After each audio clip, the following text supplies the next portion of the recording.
ਦੋਸਤੋ hero Honda ਦਾ ਨਾਮ 90s ਦੇ ਸਮੇਂ ਤੋਂ ਲੈ ਕੇ ਹੁਣ ਤੱਕ ਵੀ ਸਾਰਿਆਂ ਦੀ ਜ਼ੁਬਾਨ ਤੇ ਰਹਿੰਦਾ ਹੈ। ਹੀਰੋ ਤੇ ਹੋਂਡਾ ਦੀ ਕੋਲੈਬੋਰੇਸ਼ਨ ਨਾਲ ਬਣੀ ਇਹ ਕੰਪਨੀ ਦੁਨੀਆ ਭਰ ਵਿੱਚ ਸਭ ਤੋਂ ਵਧੀਆ ਅਤੇ ਅਫੋਰਡੇਬਲ ਰੇਟ ਵਿੱਚ 2 ਵੀਲਰਸ ਬਣਾਉਂਦੀ ਸੀ। ਪਰ ਇਹ ਕੰਪਨੀ ਪ੍ਰੋਫਿਟੇਬਲ ਹੋਣ ਦੇ ਬਾਅਦ ਵੀ ਅਲੱਗ ਕਿਉਂ ਹੋਈ ਅਤੇ ਹੋਂਡਾ ਨੇ ਭਾਰਤ ਦੀ ਕੰਪਨੀ ਹੀਰੋ ਨਾਲ ਗੱਦਾਰੀ ਕਿਉਂ ਕੀਤੀ, ਅੱਜ ਦੀ ਵੀਡੀਓ ਵਿੱਚ ਤੁਸੀਂ ਇਸ ਬਾਰੇ ਹੀ ਜਾਣੋਗੇ। ਤਾਂ ਚਲੋ ਸ਼ੁਰੂ ਕਰਦੇ ਹਾਂ ਅੱਜ ਦੀ ਇਸ ਅਮੇਜ਼ਿੰਗ ਵੀਡੀਓ ਨੂੰ।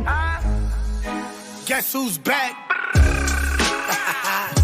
ਦੋਸਤੋ ਅਸਲ ਵਿੱਚ ਹੀਰੋ ਇੱਕ ਸਾਈਕਲ ਬਣਾਉਣ ਵਾਲੀ ਕੰਪਨੀ ਸੀ ਜਿਸ ਦੀ ਸ਼ੁਰੂਆਤ ਬ੍ਰਿਜ ਮੋਹਨ ਲਾਲ ਮੁੰਜਲ ਨੇ 1956 ਵਿੱਚ ਕੀਤੀ ਸੀ ਅਤੇ 1975 ਤੱਕ ਆਂਦੇ ਇਹ ਭਾਰਤ ਦੀ ਸਭ ਤੋਂ ਜ਼ਿਆਦਾ ਸਾਈਕਲ ਬਣਾਉਣ ਵਾਲੀ ਕੰਪਨੀ ਬਣ ਗਈ। ਇਸ ਤੋਂ ਬਾਅਦ ਇਹਨਾਂ ਨੇ ਸਾਈਕਲਸ ਨੂੰ ਵਿਦੇਸ਼ਾਂ ਵਿੱਚ ਵੀ ਵੇਚਣਾ ਸ਼ੁਰੂ ਕਰ ਦਿੱਤਾ ਅਤੇ ਸਾਲ 1986 ਦੇ ਆਉਣ ਤੱਕ ਇਸ ਕੰਪਨੀ ਦਾ ਨਾਮ ਦੁਨੀਆ ਦੇ ਮਸ਼ਹੂਰ ਸਾਈਕਲ ਵਿਕਰੇਤਾਵਾਂ ਦੀ ਗਿਣਤੀ ਵਿੱਚ ਸ਼ਾਮਿਲ ਹੋ ਗਿਆ। ਪਰ ਉਸੇ ਦੌਰਾਨ ਹੀ ਉਹਨਾਂ ਨੂੰ ਪਤਾ ਲੱਗਾ ਕਿ ਫੋਰਨ ਮਾਰਕੀਟ ਵਿੱਚ ਮੋਟਰਸਾਈਕਲ ਦਾ ਬਿਜ਼ਨਸ ਵੀ ਤੇਜ਼ੀ ਨਾਲ ਵੱਧ ਰਿਹਾ ਹੈ, ਪਰ ਇੰਡੀਆ ਵਿੱਚ ਤਾਂ ਲੋਕਾਂ ਦੇ ਕੋਲ ਸਿਰਫ ਸਕੂਟਰ ਤੇ ਮੋਪੜ ਹੀ ਹੁੰਦੇ ਸੀ। ਇਸ ਲਈ ਉਹਨਾਂ ਨੇ ਇੰਡੀਅਨ ਮਾਰਕੀਟ ਵਿੱਚ ਮੋਟਰਸਾਈਕਲ ਲਾਂਚ ਕਰਨ ਦੀ ਸੋਚੀ। ਪਰ ਉਸ ਸਮੇਂ ਹੀਰੋ ਦੇ ਕੋਲ ਪ੍ਰੋਬਲਮਸ ਇਹ ਸੀ ਕਿ ਉਹਨਾਂ ਦੇ ਕੋਲ ਇੰਜਨ ਬਣਾਉਣ ਦੀ ਟੈਕਨੋਲੋਜੀ ਹੈ ਹੀ ਨਹੀਂ ਸੀ, ਜਿਸ ਦੀ ਵਜ੍ਹਾ ਕਰਕੇ ਮੋਟਰਸਾਈਕਲ ਬਣਾਉਣਾ ਉਹਨਾਂ ਲਈ ਪੋਸੀਬਲ ਹੀ ਨਹੀਂ ਸੀ। ਇਸ ਲਈ ਉਹਨਾਂ ਨੇ ਵਿਦੇਸ਼ੀ ਕੰਪਨੀ ਨਾਲ ਕੋਲੈਬੋਰੇਸ਼ਨ ਕਰਨ ਦੀ ਸੋਚੀ। ਪਰ ਉਸ ਸਮੇਂ ਭਾਰਤ ਵਿੱਚ ਲਿਬਰਲਾਈਜੇਸ਼ਨ ਆਇਆ ਹੀ ਨਹੀਂ ਸੀ। ਉਸ ਸਮੇਂ ਗਵਰਨਮੈਂਟ ਇੰਡੀਅਨ ਕੰਪਨੀ ਨੂੰ ਇਹ ਓਪਰਚੁਨਿਟੀ ਦਿੰਦੀ ਸੀ ਕਿ ਜੇਕਰ ਉਹ ਚਾਹਣ ਤਾਂ ਕਿਸੇ ਵੀ ਵਿਦੇਸ਼ੀ ਕੰਪਨੀ ਦੇ ਨਾਲ ਟਾਈ ਅਪ ਕਰਕੇ ਇੰਡੀਆ ਵਿੱਚ ਆਪਣਾ ਬਿਜ਼ਨਸ ਐਕਸਪੈਂਡ ਕਰ ਸਕਦੇ ਨੇ। ਇਸ ਲਈ ਬ੍ਰਿਜ ਮੋਹਨ ਲਾਲ ਨੇ ਹੀਰੋ ਦੇ ਥਰੂ ਦੁਨੀਆ ਦੀ ਸਭ ਤੋਂ ਵੱਡੀ ਮੋਟਰਸਾਈਕਲ ਬਣਾਉਣ ਵਾਲੀ ਜਾਪਾਨੀ ਕੰਪਨੀ ਹੋਂਡਾ ਦੇ ਕੋਲ ਆਪਣਾ ਪ੍ਰਪੋਜ਼ਲ ਭੇਜਿਆ। ਪਰ ਕਿਉਂਕਿ ਉਸ ਸਮੇਂ ਕੋਈ ਵੀ ਵਿਦੇਸ਼ੀ ਕੰਪਨੀ ਭਾਰਤ ਵਿੱਚ ਆਪਣਾ ਬਿਜ਼ਨਸ ਸਟਾਰਟ ਨਹੀਂ ਸੀ ਕਰ ਸਕਦੀ, ਇਸੇ ਵਿੱਚ ਹੋਂਡਾ ਨੂੰ ਪ੍ਰਪੋਜ਼ਲ ਦੇ ਥਰੂ ਇੰਡੀਅਨ ਮਾਰਕੀਟ ਵਿੱਚ ਐਂਟਰ ਕਰਨ ਦਾ ਚੰਗਾ ਮੌਕਾ ਮਿਲ ਗਿਆ, ਜਿਸ ਨੂੰ ਹੋਂਡਾ ਕੰਪਨੀ ਆਪ ਵੀ ਗਵਾਉਣਾ ਨਹੀਂ ਸੀ ਚਾਹੁੰਦੀ। ਇਸ ਲਈ ਇਹਨਾਂ ਦੋਨਾਂ ਕੰਪਨੀਆਂ ਨੇ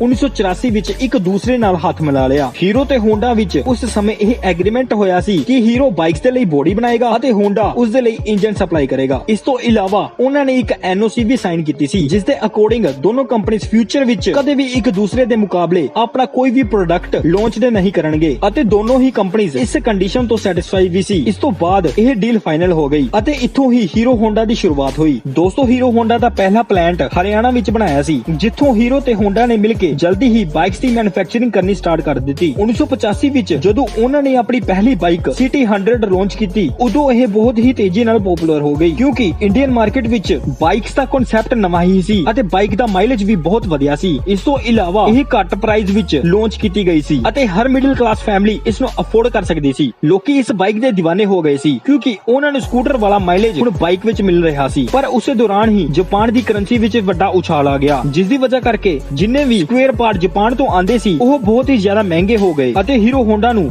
ਆਪਣੀ ਬਾਈਕਸ ਅਫੋਰਡੇਬਲ ਬਣਾਉਣ ਵਿੱਚ ਬਹੁਤ ਪਰੇਸ਼ਾਨੀ ਆਉਣ ਲੱਗ ਗਈ। ਅਸਲ ਵਿੱਚ ਉਦੋਂ ਪ੍ਰੋਬਲਮ ਇਹ ਵੀ ਸੀ ਕਿ ਉਸ ਸਮੇਂ ਹੋਂਡਾ ਦੇ ਬਹੁਤ ਸਾਰੇ ਕੰਪੀਟੀਟਰਸ ਇੰਡੀਅਨ ਮਾਰਕੀਟ ਵਿੱਚ ਆ ਗਏ ਸੀ, ਜਿਵੇਂ ਸੁਜ਼ੂਕੀ, ਯਾਮਾਹਾ, ਬਜਾਜ ਅਤੇ TVS। ਪਰ ਇਹ ਸਾਰੇ ਬ੍ਰਾਂਡਸ ਸਿਰਫ ਸ਼ਹਿਰਾਂ ਵਿੱਚ ਰਹਿਣ ਵਾਲੇ ਵੈਲਥੀ ਕਸਟਮਰਸ ਤੇ ਹੀ ਫੋਕਸ ਕਰਦੇ ਸਨ। ਪਰ ਉੱਥੇ ਹੀ ਹੀਰੋ ਹੋਂਡਾ ਨੂੰ ਵੇਖਿਆ ਜਾਵੇ ਤਾਂ ਇਸ ਦਾ ਮੇਨ ਫੋਕਸ ਇੰਡੀਆ ਦੇ ਮਿਡਲ ਅਤੇ ਲੋਅਰ ਕਲਾਸ ਕਸਟਮਰਸ ਤੇ ਹੀ ਸੀ, ਜੋ ਕਿ ਅਫੋਰਡੇਬਲ ਸੋਲੂਸ਼ਨ ਚਾਹੁੰਦੇ ਸੀ। ਇਹ ਹੀ ਕਾਰਨ ਸੀ ਕਿ ਹੀਰੋ ਹੋਂਡਾ ਦੀ ਬਾਈਕਸ ਸਿਰਫ ਸ਼ਹਿਰਾਂ ਵਿੱਚ ਹੀ ਨਹੀਂ ਬਲਕਿ ਪੂਰੇ ਭਾਰਤ ਵਿੱਚ ਵੀ ਸਭ ਤੋਂ ਜ਼ਿਆਦਾ ਸੈਲ ਹੁੰਦੀ ਸੀ। ਇਹ ਸਭ ਦੇਖਦੇ ਹੋਏ ਕੰਪਨੀ ਆਪਣੀ ਬਾਈਕਸ ਦਾ ਪ੍ਰਾਈਸ ਨਹੀਂ ਸੀ ਵਧਾ ਰਹੀ, ਇਸ ਕਰਕੇ ਹੀ ਕੰਪਨੀ ਨੂੰ ਕਾਫੀ ਸਮੇਂ ਤੱਕ ਲਾਸ ਹੋਇਆ। ਪਰ ਜਦੋਂ 1990 ਵਿੱਚ ਡਾਲਰ ਦਾ ਐਕਸਚੇਂਜ ਪ੍ਰਾਈਸ ਰੈਗੂਲੇਟ ਹੋਇਆ ਤਾਂ ਹਾਲਾਤ ਥੋੜੇ ਸੁਧਰਨ ਲੱਗ ਗਏ ਅਤੇ ਦੇਖਦੇ ਹੀ ਦੇਖਦੇ ਕੁਝ ਹੀ ਸਮੇਂ ਵਿੱਚ ਹੀਰੋ ਹੋਂਡਾ ਆਪਣੀਆਂ ਬਾਈਕਸ ਤੇ ਪ੍ਰੋਫਿਟ ਕਮਾਉਣ ਲੱਗ ਗਈ ਅਤੇ ਅਗਲੇ ਕੁਝ ਸਾਲਾਂ ਵਿੱਚ ਕੰਪਨੀ ਦਾ ਪ੍ਰੋਫਿਟ 10 ਮਿਲੀਅਨ ਡਾਲਰ ਨੂੰ ਵੀ ਕ੍ਰੋਸ ਕਰ ਗਿਆ, ਜੋ ਕਿ ਬਹੁਤ ਹੀ ਵੱਡਾ ਨੰਬਰ ਸੀ। ਇੱਥੋਂ ਤੱਕ ਤਾਂ ਸਭ ਉੱਪਰੋਂ ਵਧੀਆ ਲੱਗ ਰਿਹਾ ਸੀ, ਪਰ ਅੰਦਰੋਂ ਸਿਚੁਏਸ਼ਨ ਪਹਿਲੇ ਤੋਂ ਹੀ ਜ਼ਿਆਦਾ ਖਰਾਬ ਹੋ ਗਈ ਸੀ। ਦਰਅਸਲ ਕੰਪਨੀ ਦੇ ਮੈਨੇਜਮੈਂਟ ਵਿੱਚ ਪਹਿਲੇ ਤੋਂ ਹੀ ਕਈ ਤਰ੍ਹਾਂ ਦੀਆਂ ਪ੍ਰੋਬਲਮਸ ਚੱਲ ਰਹੀਆਂ ਸੀ, ਜਿਵੇਂ ਕਿ ਹੋਂਡਾ ਆਪਣੀ ਬਾਈਕਸ ਅਮਰੀਕਾ ਤੇ ਰਸ਼ੀਆ ਵਰਗੇ ਦੇਸ਼ਾਂ ਵਿੱਚ ਸੈਲ ਕਰ ਰਿਹਾ ਸੀ, ਪਰ ਹੀਰੋ ਹੋਂਡਾ ਨੂੰ ਹੋਂਡਾ ਦੇ ਵੱਲੋਂ ਫੋਰਨ ਵਿੱਚ ਆਪਣੀ ਬਾਈਕ ਸੈਲ ਕਰਨ ਦੀ ਪਰਮਿਸ਼ਨ ਹੀ ਨਹੀਂ ਸੀ। ਮਤਲਬ ਇੱਕ ਪਾਸਿਓਂ ਤਾਂ ਹੀਰੋ ਸਾਈਕਲ ਮੈਨੂਫੈਕਚਰ ਦੇ ਤੌਰ ਤੇ ਉਸ ਸਮੇਂ ਦੁਨੀਆ ਦੀ ਸਭ ਤੋਂ ਵੱਡੀ ਕੰਪਨੀ ਸੀ, ਉੱਥੇ ਹੀ ਦੂਸਰੇ ਪਾਸੇ ਹੋਂਡਾ ਦੀ ਵਜ੍ਹਾ ਕਰਕੇ ਆਪਣੀ ਬਾਈਕਸ ਫੋਰਨ ਵਿੱਚ ਸੈਲ ਨਹੀਂ ਕਰ ਪਾ ਰਹੀ ਸੀ। ਅਸਲ ਵਿੱਚ ਇੰਡੀਆ ਦੇ ਬਾਹਰ ਹੀਰੋ ਹੋਂਡਾ ਸਿਰਫ ਨੇਪਾਲ, ਭੂਟਾਨ ਤੇ ਬੰਗਲਾਦੇਸ਼ ਵਰਗੇ ਦੇਸ਼ਾਂ ਤੱਕ ਹੀ ਬਾਈਕਸ ਨੂੰ ਐਕਸਪੋਰਟ ਕਰਨਾ ਅਲਾਉ ਸੀ, ਜਿਸ ਦੀ ਵਜ੍ਹਾ ਕਰਕੇ ਹੀਰੋ ਕੰਪਨੀ ਇੰਟਰਨੈਸ਼ਨਲ ਮਾਰਕੀਟ ਵਿੱਚ ਜੋ ਪੋਜੀਸ਼ਨ ਚਾਹੁੰਦੀ ਸੀ ਉਹ ਪੋਜੀਸ਼ਨ ਉਸ ਨੂੰ ਮਿਲ ਨਹੀਂ ਸੀ ਰਹੀ।